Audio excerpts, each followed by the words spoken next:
ਸਤਿ ਸ਼੍ਰੀ ਅਕਾਲ, ਤੁਸੀਂ ਦੇਖ ਰਹੇ ਹੋ ਦੈਨਿਕ ਸਵੇਰਾ ਟੀਵੀ। ਮੈਂ ਰਜਿੰਦਰ ਕੌਰ। ਸਾਬਕਾ ਮੰਤਰੀਆਂ ਅਤੇ ਵਿਧਾਇਕਾਂ ਦੇ ਵੀਆਈਪੀ ਕਲਚਰ ਤੇ ਮੁੱਖ ਮੰਤਰੀ ਭਗਵੰਤ ਮਾਨ ਵੱਲੋਂ ਇੱਕ ਵਾਰ ਫਿਰ ਸਖਤੀ ਕੀਤੀ ਗਈ ਹੈ। ਇਸ ਵਾਰ ਸੂਬਾ ਸਰਕਾਰ ਨੇ ਕਈ ਸਾਬਕਾ ਮੰਤਰੀਆਂ, ਵਿਧਾਇਕਾਂ ਤੋਂ ਸੁਰੱਖਿਆ ਮੁਲਾਜ਼ਮ ਅਤੇ ਸਰਕਾਰੀ ਗੱਡੀਆਂ ਵਾਪਸ ਲੈ ਲਈਆਂ ਨੇ। ਇਹਨਾਂ ਵਿੱਚ ਹਰਸਿਮਰਤ ਕੌਰ ਬਾਦਲ, ਰਜਿੰਦਰ ਕੌਰ ਭੱਠਲ, ਨਵਤੇਜ ਚੀਮਾ, ਕੇਵਲ ਢਿੱਲੋਂ, ਸੁਨੀਲ ਜਾਖੜ ਅਤੇ ਕਈ ਹੋਰ ਆਗੂਆਂ ਨੇ 127 ਪੁਲਿਸ ਮੁਲਾਜ਼ਮ ਅਤੇ 9 ਗੱਡੀਆਂ ਵਾਪਸ ਲਈਆਂ ਗਈਆਂ ਨੇ। ਆਮ ਆਦਮੀ ਪਾਰਟੀ ਦੀ ਸਰਕਾਰ ਦਾ ਕਹਿਣਾ ਹੈ ਕਿ ਇਹ ਸਾਰੇ ਮੁਲਾਜ਼ਮ ਜਨਤਾ ਦੀ ਸੇਵਾ ਦੇ ਲਈ ਵਰਤੇ ਜਾਣਗੇ।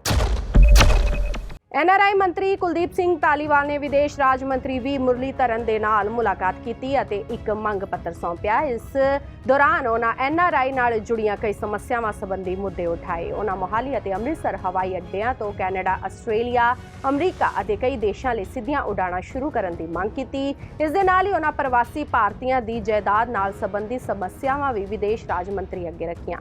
ਇਸ ਦੌਰਾਨ ਉਹਨਾਂ ਮੰਗ ਰੱਖੀ ਹੈ ਕਿ ਵਿਦੇਸ਼ ਵਿੱਚ ਪੜ੍ਹ ਰਹੇ ਵਿਦਿਆਰਥੀਆਂ ਦੀ ਮੌਤ ਹੋਣ ਤੇ ਸਰਕਾਰ ਆਪਣੇ ਖਰਚੇ ਤੇ ਉਹਨਾਂ ਦੀ ਮ੍ਰਿਤਕ ਦੇ ਭਾਰਤ ਲਿਆਵੇ।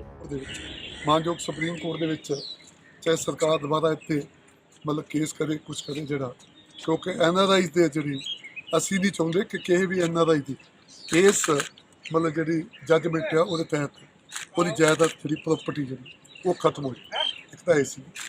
ਦੂਜਾ ਇਹ ਸੀਗਾ ਕਿ ਮੇਨ ਜਿਹੜਾ ਸੀਗਾ ਕਿ ਜਿਹੜੇ ਬਾਹਰ ਸਾਡੇ ਖਾਸ ਤੌਰ 'ਤੇ ਸਟੂਡੈਂਟ ਅੱਜ ਕੱਲ੍ਹ ਜਿਹੜੇ ਜਾ ਜਦੋਂ ਉਹਨਾਂ ਦੀ ਡੈਥ ਹੋ ਜਾਂਦੀ ਉਹਨਾਂ ਦੀ ਜਿਹੜੀ ਡੈੱਡ ਬਾਡੀ ਉਹ ਲਿਆਉਣ ਵਾਸਤੇ ਨਾ ਤਾਂ ਉਹਨਾਂ ਦਾ ਕੋਈ ਉੱਥੇ ਭੈਣ ਭਰਾ ਹੁੰਦਾ, ਕੋਈ ਨਹੀਂ ਉੱਥੇ ਉਹਨਾਂ ਦਾ ਰਿਸ਼ਤੇਦਾਰ ਨਹੀਂ ਹੁੰਦਾ ਉੱਥੇ ਜਾਂਦਾ। ਉਹਨਾਂ ਦੀ ਡੈੱਡ ਬਾਡੀ ਜਿਹੜੀ ਆ ਉਹ 2-2, 3-3 ਮਹੀਨੇ ਜਿਹੜੀ ਰੁਲਦੀ ਰਹਿੰਦੀ ਹੈ। ਇੱਕ ਤਾਂ ਉਹਨੂੰ ਜਲਦੀ ਮੰਗਵਾਉਣ ਦਾ ਪ੍ਰਬੰਧ ਕੀਤਾ ਜਾਵੇ, ਇੱਕ ਸਰਕਾਰ ਉਹਨੂੰ ਆਪਣੇ ਖਰਚੇ 'ਤੇ ਮੰਗਾਵੇ, ਉਹ ਖਰਚਾ ਕਰੇ। ਉਹਦੀ ਡੈੱਡ ਬਾਡੀ 'ਤੇ ਜਿੰਨੇ ਪੈਸੇ ਲੱਗਦੇ ਟਰੈਵਲ ਜਹਾਜ਼ ਦੇ ਵਿੱਚ ਜੋ ਕੁਝ ਵੀ ਖਰਚਾ ਉਹ ਗੌਰਮੈਂਟ ਜਿਹੜਾ ਉਹ ਕਰੇ। ਇੱਕ ਅਸੀਂ ਕਿਹਾ ਕਿ ਜਿਹੜੇ NRI ਉਹਨਾਂ ਦੀ ਜਿਹੜਾ ਤੁਸੀਂ ਇੱਕ ਵਿਦੇਸ਼ ਮੰਤਰਾਲੇ ਦੇ ਉਹਨਾਂ ਦੀ ਹੈਲਪ ਵਾਸਤੇ ਇੱਕ ਡੈਸਕ ਜਿਹੜਾ ਉਹ 24 ਘੰਟੇ ਇੱਕ ਹੈਲਪਲਾਈਨ ਜਿਹੜੀ ਆ ਉਹ ਜਾਰੀ ਕਰੋ। ਜੇ ਕਿਸੇ ਨੂੰ ਇੱਥੇ ਆ ਕੇ ਪ੍ਰੋਬਲਮ ਆ ਗਈ, ਕਿਸੇ ਨੂੰ ਵੀਜ਼ੇ ਦੇ ਵਿੱਚ ਪ੍ਰੋਬਲਮ ਆ ਗਈ, ਕਿਸੇ ਨੂੰ ਪਾਸਪੋਰਟ ਦੇ ਵਿੱਚ ਪ੍ਰੋਬਲਮ ਆ ਗਈ, ਲੋਕ ਇਮੀਗ੍ਰੇਸ਼ਨ ਦੇ ਦਫ਼ਤਰ ਲੱਭਦੇ ਫਿਰਦੇ ਆ, ਲੋਕਾਂ ਨੂੰ ਪਤਾ ਨਹੀਂ ਲੱਗਦਾ। ਇੱਕ ਜਗ੍ਹਾ ਦਾ ਪਤਾ ਹੋਵੇ ਲੋਕਾਂ ਨੂੰ ਕਿ ਜੇ ਸਾਨੂੰ ਬਾਹਰਲੇ ਦੇਸ਼ ਤੋਂ ਇੱਥੇ ਆ ਕੇ ਕੋਈ ਪ੍ਰੋਬਲਮ ਆਈ ਆ ਉਹਦੇ ਹੱਲ ਲਈ ਅਸੀਂ ਫਲਾਣੇ ਥਾਂ 'ਤੇ ਕਾਲ ਕਰੀਏ ਜਾਂ ਫਲਾਣੇ ਥਾਂ 'ਤੇ ਅਸੀਂ ਜਾਈਏ। ਇੱਕ ਸਾਡੇ ਜਿਹੜੇ NRI ਕਈ NRI ਵੀਰਾਂ ਕੋਲ ਜਿਹੜੇ ਅਸਲੇ ਦੇ ਲਾਇਸੈਂਸ ਨੇ, ਅਸਲੇ ਦੇ ਲਾਇਸੈਂਸ ਜਿਹੜੇ ਆ ਕਈ ਵਾਰ NRI ਵੀ ਜਿਹੜਾ 2-2, 3-3, 4-4 ਸਾਲ, 5-5 ਸਾਲ ਵਾਪਸ ਨਹੀਂ ਹੁੰਦਾ। ਉਹਨੂੰ ਪਤਾ ਵੀ ਨਹੀਂ ਹੁੰਦਾ ਅਤੇ ਉਹਦਾ ਜਿਹੜਾ ਲਾਇਸੈਂਸ ਹੈ ਉਹ ਐਕਸਪਾਇਰ ਹੋ ਜਾਂਦਾ। ਉਹਦੇ ਕੋਲ ਜਿਹੜਾ ਵੈਪਨ ਹੁੰਦਾ, ਪਿਸਟਲ, ਗਨ ਜੋ ਵੀ ਹੁੰਦਾ ਉਹ ਗੈਰ ਕਾਨੂੰਨੀ ਹੋ ਜਾਂਦਾ। ਅਤੇ ਜਦੋਂ ਉਹ ਵਿਚਾਰਾ ਨਿਊ ਕਰਾਉਣ ਲਈ ਹੁੰਦਾ ਉਹਨੂੰ ਪੁਲਿਸ ਦੀਆਂ ਇੰਨੀਆਂ ਪਰੇਸ਼ਾਨੀਆਂ ਜਿਹੜੀਆਂ ਸਾਹਮਣਾ ਕਰਨੀਆਂ ਪੈਂਦੀਆਂ। ਉਹਦੇ ਲਈ ਅਸੀਂ ਉਹਨਾਂ ਨੂੰ ਕਿਹਾ ਕਿ ਬਜਾਏ ਇਹਦੇ ਕਿ ਉਹ ਬੰਦਾ ਇੱਥੇ ਆ ਕੇ ਧੱਕੇ ਖਾਵੇ, ਉਹਦਾ ਜਿਹੜਾ ਬਾਹਰਲੇ ਦੇਸ਼ਾਂ ਦੇ ਦੂਤਾਂ ਘਰਾਂ ਦੇ ਵਿੱਚ ਹੀ ਪ੍ਰਬੰਧ ਕੀਤਾ ਜਾਵੇ ਜਾਂ ਔਨਲਾਈਨ ਪ੍ਰਬੰਧ ਕੀਤਾ ਜਾਵੇ, ਜਿੱਥੋਂ ਬੈਠਾ ਆਪਣਾ ਵੈਪਨ ਦਾ ਜਿਹੜਾ ਆਰਮ ਦਾ ਜਿਹੜਾ ਲਾਇਸੈਂਸ ਆ ਉਹਨੂੰ ਨਿਊ ਕਰ ਸਕਦਾ। ਇੱਕ ਜਿਹੜੇ ਸਾਡੇ ਭਾਰਤੀ ਜਨਤਾ ਪਾਰਟੀ ਦੇ ਕੌਮੀ ਜਨਰਲ ਸਕੱਤਰ ਤਰੁਣ ਚੁੱਘ ਨੇ ਵੱਡੇ ਸਿਆਸੀ ਆਗੂਆਂ ਤੇ ਵੱਡੇ ਇਲਜ਼ਾਮ ਲਗਾਏ ਨੇ। ਉਹਨਾਂ ਕਿਹਾ ਕਿ ਅਬਦੁਲ ਮੁਫਤੀ, ਨਹਿਰੂ ਅਤੇ ਗਾਂਧੀ ਨੂੰ ਆਪਣੇ ਘਿਨੌਣੇ ਅਪਰਾਧਾਂ ਦੇ ਲਈ ਦੇਸ਼ ਅਤੇ ਲੋਕਾਂ ਤੋਂ ਮੁਆਫੀ ਮੰਗਣੀ ਚਾਹੀਦੀ ਹੈ ਜਿਨ੍ਹਾਂ ਨੇ ਇਸ ਕਤਲੇਆਮ ਨੂੰ ਪ੍ਰੇਰਿਤ ਕੀਤਾ। ਇਹ ਉਹੀ ਯਾਸਿਰ ਮਲਿਕ ਹੈ ਜਿਸ ਨੂੰ ਇਹਨਾਂ ਪਰਿਵਾਰਾਂ ਨੇ ਹੀ ਪਾਲਿਆ ਹੈ। ਜੰਮੂ ਕਸ਼ਮੀਰ ਦੇ ਆਮ ਨਾਗਰਿਕਾਂ ਦੇ ਕਤਲੇਆਮ 'ਚ ਇਹ ਸ਼ਾਮਿਲ ਸੀ ਜਿਸ ਨੇ ਜੰਮੂ ਕਸ਼ਮੀਰ ਦੀ ਧਰਤੀ ਤੇ ਖੂਨ ਵਹਾਇਆ, ਜੰਮੂ ਕਸ਼ਮੀਰ ਦੀ ਤਰੱਕੀ 'ਚ ਰੁਕਾਵਟ ਪਾਈ, ਭਰਾ ਵਿੱਚ ਲੜਾਈ ਕਰਵਾਈ। ਉਹਨਾਂ ਕਿਹਾ ਕਿ ਇਹਨਾਂ ਨੂੰ ਆਪਣੇ ਘਿਨੌਣੇ ਅਪਰਾਧਾਂ ਲਈ ਦੇਸ਼ ਤੋਂ ਮਾਫੀ ਮੰਗਣੀ ਚਾਹੀਦੀ ਹੈ। ਜਦੋਂ ਇਹ ਕਤਲੇਆਮ ਹੋ ਰਿਹਾ ਸੀ ਤਾਂ ਇਹ ਪਰਿਵਾਰ ਇਸ ਕਤਲੇਆਮ ਤੇ ਸਿਆਸਤ ਕਰਕੇ ਸੂਬੇ ਅਤੇ ਦੇਸ਼ ਦੀ ਜਨਤਾ ਨੂੰ ਗੁੰਮਰਾਹ ਕਰਦੇ ਰਹੇ। यासीन मलिक ने गुनाह कबूल किया। उन 3 परिवारों को जिन्होंने जम्मू कश्मीर की तरक्की में रुकावट डाली, वहाँ के बेटे बेटे के झगड़ा कराया, वहाँ खून की होली खेली,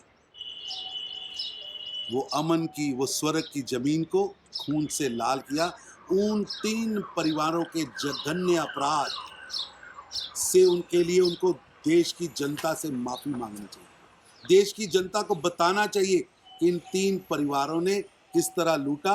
आज यासीन मलिक वही है जिसको ये 3 परिवार पालकर पोषित कर कर जम्मू के आम नागरिकों की हत्या में जो शामिल था, वहाँ इतना बड़ा नरसंहार होता रहा और ये 3 परिवार उस पर राजनीतिक रोटियां सेकते रहे।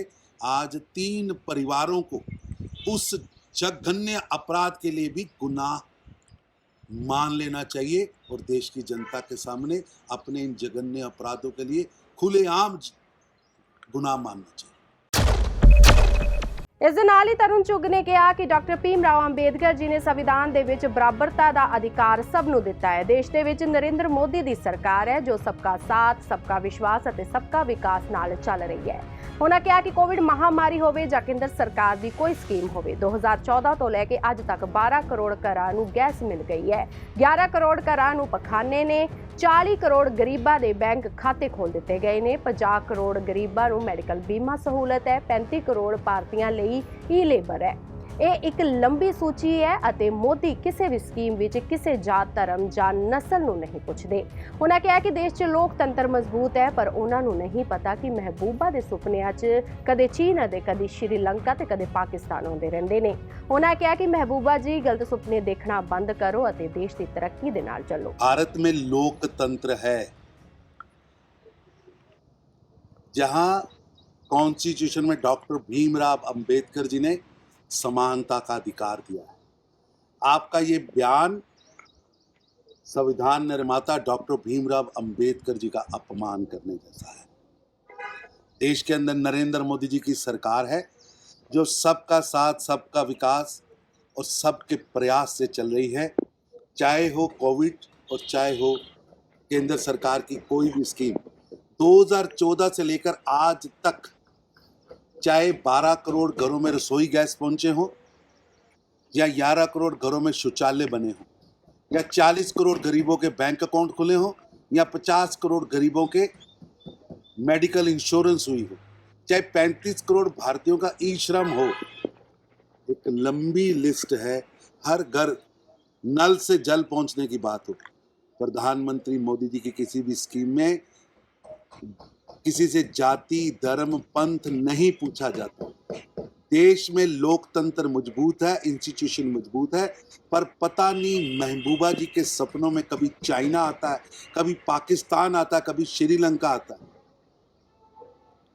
सपने देखना बंद करें, देश की तरक्की के साथ चलें। ये भयानक सपने देखकर विष घोलने का काम महबूबा जी बंद करें। अब ना तो जम्मू कश्मीर के नागरिक आपको सुनना चाहते, ना देश आपको सुनना चाहता है। केवल पब्लिसिटी लेने के लिए आप देश को बदनाम करने का कार्य करती आ रही हैं और अब भी कार्य कर रही हैं। ਬੰਦੀ ਸਿੱਖਾਂ ਦੀ ਰਿਹਾਈ ਦੇ ਮਾਮਲੇ ਦੇ ਵਿੱਚ ਸ਼੍ਰੋਮਣੀ ਗੁਰਦੁਆਰਾ ਪ੍ਰਬੰਧਕ ਕਮੇਟੀ ਦੇ ਤੇਜਾ ਸਿੰਘ ਸਮੁੰਦਰੀ ਹਾਲ ਦੇ ਵਿੱਚ ਪੰਥਕ ਇਕੱਠ ਕੀਤਾ ਗਿਆ, ਜਿਸ ਵਿੱਚ ਸ਼ਿਰਕਤ ਕਰਨ ਦੇ ਲਈ ਅਕਾਲੀ ਦਲ ਦੇ ਸੀਨੀਅਰ ਆਗੂ ਪ੍ਰੋਫੈਸਰ ਪ੍ਰੇਮ ਸਿੰਘ ਚੰਦੂ ਮਾਜਰਾ ਵੀ ਪਹੁੰਚੇ। ਇਸ ਮੌਕੇ ਚੰਦੂ ਮਾਜਰਾ ਨੇ ਕਿਹਾ ਕਿ ਪਿਛਲੇ ਲੰਬੇ ਸਮੇਂ ਤੋਂ ਜੇਲ੍ਹਾਂ ਦੇ ਵਿੱਚ ਬੰਦ ਸਿੱਖਾਂ ਦੀ ਰਿਹਾਈ ਦੇ ਲਈ ਸਿੱਖ ਜਥੇਬੰਦੀਆਂ ਵੱਲੋਂ ਪੁਰਜ਼ੋਰ ਯਤਨ ਕੀਤੇ ਜਾ ਰਹੇ ਨੇ, ਪਰ ਸਰਕਾਰ ਦੇ ਵੱਲੋਂ ਉਹਨਾਂ ਨੂੰ ਰਿਹਾ ਨਹੀਂ ਕੀਤਾ ਜਾ ਰਿਹਾ। ਇਸ ਮੌਕੇ ਚੰਦੂ ਮਾਜਰਾ ਆਮ ਆਦਮੀ ਪਾਰਟੀ ਦੀ ਸਰਕਾਰ ਦੇ ਵਰਤੇ ਨਜ਼ਰ ਆਏ। ਉਹਨਾਂ ਨੇ ਕਿਹਾ ਕਿ ਪੰਜਾਬ ਦੇ ਵਿੱਚ ਮਾਹੌਲ ਤਣਾਅਪੂਰਨ ਬਣ ਗਿਆ ਹੈ, ਕਾਨੂੰਨ ਵਿਵਸਥਾ ਪੂਰੀ ਤਰ੍ਹਾਂ ਡਗਮਗਾ ਚੁੱਕੀ ਹੈ, ਲੁੱਟ ਖੋਹ ਦੀਆਂ ਘਟਨਾਵਾਂ ਆਮ ਹੋ ਗਈਆਂ ਨੇ। ਪਟਿਆਲਾ ਵਿੱਚ ਵਾਪਰੀ ਘਟਨਾ ਨੂੰ ਰੋਕਿਆ ਜਾ ਸਕਦਾ ਸੀ, ਪਰ ਮਾਨ ਸਰਕਾਰ ਦਿੱਲੀ ਤੋਂ ਚੱਲਦੀ ਹੈ ਅਤੇ ਦਿੱਲੀ ਦੇ ਮੁੱਖ ਮੰਤਰੀ ਪੰਜਾਬ ਪੁਲਿਸ ਨੂੰ ਆਪਣੇ ਸਿਆਸੀ ਮੁਫਾਦਾਂ ਦੇ ਲਈ ਵਰਤ ਰਹੀ ਹੈ। ਇਹ ਸਨ ਹੁਣ ਤੱਕ ਦੇ ਕੁਝ ਖਾਸ ਖਬਰਾਂ। ਵਧੇਰੇ ਜਾਣਕਾਰੀ ਲਈ ਜੁੜੇ ਰਹੋ ਦੈਨਿਕ ਸਵੇਰਾ ਟੀਵੀ ਦੇ ਨਾਲ ਤੇ ਜਾਂਦੇ ਜਾਂਦੇ ਇੱਕ ਨਜ਼ਰ ਪਾ ਲੈਣੇ ਦੀਆਂ ਖਾਸ ਖਬਰਾਂ ਤੇ। VIP ਕਲਚਰ ਦੇ ਮਾਨ ਸਰਕਾਰ ਦਾ ਇੱਕ ਹੋਰ ਹਮਲਾ, ਹਰਸਿਮਰਤ ਬਾਦਲ ਤੇ ਪੱਠਲ ਸਮੇਤ ਕਈ ਸਾਬਕਾ ਮੰਤਰੀਆਂ ਤੋਂ ਕਟਾਈ ਸੁਰੱਖਿਆ। ਕੈਬਨਿਟ ਮੰਤਰੀ ਕੁਲਦੀਪ ਧਾਲੀਵਾਲ ਨੇ ਵਿਦੇਸ਼ ਰਾਜ ਮੰਤਰੀ ਮੁਰਲੀਧਰਨ ਦੇ ਨਾਲ ਕੀਤੀ ਮੁਲਾਕਾਤ, NRIs ਤੇ ਚੁੱਕੇ ਮੁੱਦੇ।